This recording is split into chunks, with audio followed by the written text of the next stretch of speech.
Muy buenas a todos. Antes de arrancar, quiero hacer algo importante, dar un agradecimiento gigantesco al blog La Playlist del Yello, porque sin ellos, sin su trabajo, este repaso a una historia musical tan alucinante, pues simplemente no sería posible. Venga, vamos al lío. Hoy nos metemos de lleno con lo que fue un auténtico terremoto cultural. Y no hablo solo de un grupo, hablo de un fenómeno. La prueba del delito, por así decirlo, está toda ahí, en su mítica Singles Collection. Esta es la historia de los brincos, la fiebre que, sin pedir permiso, le dio una sacudida de modernidad a un país entero. Pero vamos a ver, ¿qué es eso de la brincosis? Pues mirad, el prologuista del libro sobre ellos, Alejandro Díez Garín, lo clava. No es una enfermedad, no, es mucho más, es una adicción. Una adicción a esas guitarras, a esas voces, a un sonido que se te metía dentro y ya no había forma de sacarlo. Fue, ni más ni menos, la banda sonora de toda una generación. A ver, la comparación era inevitable, salta a la vista, los Beatles españoles. Pero ojo, quedarse solo con esa etiqueta sería un error de los gordos. Los brincos no eran una simple copia, eran un reflejo, sí, pero un reflejo que no se limitó a imitar, sino que absorbió, adaptó y, lo más importante, creó algo totalmente nuevo, un sonido propio que definió el pop en español. Para poder entender a los brincos, primero tenemos que viajar en el tiempo. Hay que irse a la España de 1964. ¿Y cómo era esa España? Pues para entendernos, un lugar complicado. Un país que oficialmente vivía en blanco y negro, pero donde por debajo una juventud inquieta ya empezaba a querer soñar en Technicolor. Y es que aquí está el meollo de la cuestión, el choque de dos mundos. Por un lado, tenías la España oficial, la del régimen, ya sabéis, sobriedad, tradición a rajatabla, religión. Y por el otro, ¡boom!, una nueva generación que empezaba a descubrir el consumismo, que soñaba con la libertad y que encontró su refugio en la música beat que venía de fuera. Un conflicto silencioso, pero brutal. ¿Y sabéis quién lo clavó en su descripción? El mismísimo Fernando Arbex, el cerebro de los brincos. Fijaos en lo que dice, es tremendo. La música no era un pasatiempo, no, era una necesidad, casi como respirar. Era la única forma de rebeldía en una sociedad que te lo daba todo muy masticado.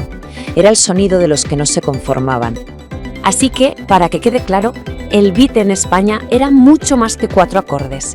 Era el símbolo de que algo estaba cambiando, era la banda sonora de los que venían detrás y en un país tan gris era una pequeña rebelión, una ventana a un mundo de color y libertad. Y claro, en medio de todo este jaleo, de este caldo de cultivo, aparecen ellos. Y vamos a ver cómo 4 chavales de Madrid no solo montaron un grupo, sino que crearon un fenómeno, un ciclón, con una imagen, por cierto, que era igual de potente que su música. Sí, estoy hablando de sus famosas capas. Pero ojo, que nadie piense que esto fue suerte o casualidad. Para nada. Esto fue una operación de marketing y talento casi militar. Paso 1. Juntas a los mejores músicos de las 2 bandas que lo petaban en Madrid. Paso 2. Les dices: se acabaron las versiones, vamos a crear nuestras propias canciones con la vista puesta en el mundo entero. Y paso 3. Una discográfica se la juega y crea un sello nuevo, no bola, solo para ellos. Ahí es nada. Y entonces, claro, llegó la bomba. Flamenco. Esta canción es la clave para entenderlos. Mientras casi todos se dedicaban a imitar lo que venía de Inglaterra, ellos hicieron algo mucho más listo: fusionar. Pillaron toda esa energía del beat, ese sonido de Liverpool, y le metieron un pellizco, un aire, un no sé qué totalmente español. No copiaban, inventaban. Y claro, ¿el resultado de todo esto? Pues una locura. Cifras que hoy nos parecen normales, pero que para la época eran de otro planeta. Que hasta la revista Billboard, la Biblia de la música en Estados Unidos, se hizo eco. 100.000 copias de un solo single. Eso no era un éxito. Era arrasar con todo. La brincosis era una epidemia. Claro que, como en toda buena historia de rock and roll que se precie, tanto éxito trae tensiones. Y cuando estaban en lo más alto, en el pico de la brincosmanía, donde parecía que nada podía ir mal, ¡zas! La banda se parte en 2. Un drama, un auténtico drama nacional para miles de fans. Es que si lo piensas, la cronología es de vértigo. En apenas un par de años pasan de la nada al todo. Éxitos, películas, y justo cuando parecía que no podían subir más, llega la fractura. En el 66, en el momento cumbre, Juan y Junior se van. ¿Era el fin? Pues no, ni de lejos. fue el principio de otra cosa.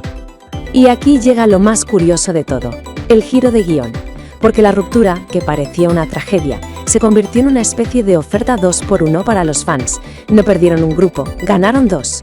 Por un lado, Juan y Junior montaron un dúo que los reventó. Y por el otro, los Brincos con Arves al mando se reinventaron con un sonido mucho más currado. Un negocio redondo. Y con esto entramos ya en la recta final. Vamos a hablar del legado, un legado que, insisto, queda perfectamente reflejado en esa maravilla que es su Singles Collection. Porque su música no es algo que se quedó anclado en los 60, no, su eco llega hasta hoy. Y esto de aquí es la prueba definitiva de su ambición. No se conformaron con triunfar en España, querían más. La nueva formación se fue directa a Londres, al centro del universo pop, a grabar en los mismos estudios y con los mismos técnicos que sus héroes. Estaban jugando en la Champions League de la música, sin complejos. Y claro, el tiempo, que es muy sabio, ha terminado por darles la razón. Fijaos, décadas después, las Biblias de la crítica musical en España. FM, Rock Deluxe, Rolling Stone, da igual a cuál mires. Todas, absolutamente todas, coinciden. Sus discos y sus canciones están ahí arriba, en el Olimpo del pop español. No es nostalgia, es justicia. Y para rematar, esta cita del gran crítico Diego Manrique, que creo que lo resume todo de una forma magistral. No es solo que hicieran buenas canciones, es que fueron un ejemplo, subieron el nivel, demostraron que desde España se podía competir con cualquiera, que se podía hacer pop de primerísimo nivel. Y llegados a este punto, a mí me queda una pregunta en el aire. Si todo este estallido de color, de libertad, de creatividad pudo surgir en una España gris y cerrada, nos obliga a pensar en cuál es el verdadero poder que tiene la música pop. Quizás, solo quizás, sea algo mucho más grande, mucho más importante que el simple entretenimiento. Y con esa pregunta os dejo. Si después de este repaso notáis los primeros síntomas de la brincosis, que es muy contagiosa, el mejor antídoto o la mejor forma de alimentarla es pasarse por el blog La Playlist del Yello. De verdad, mil gracias por habernos acompañado en este viaje. Hasta la próxima.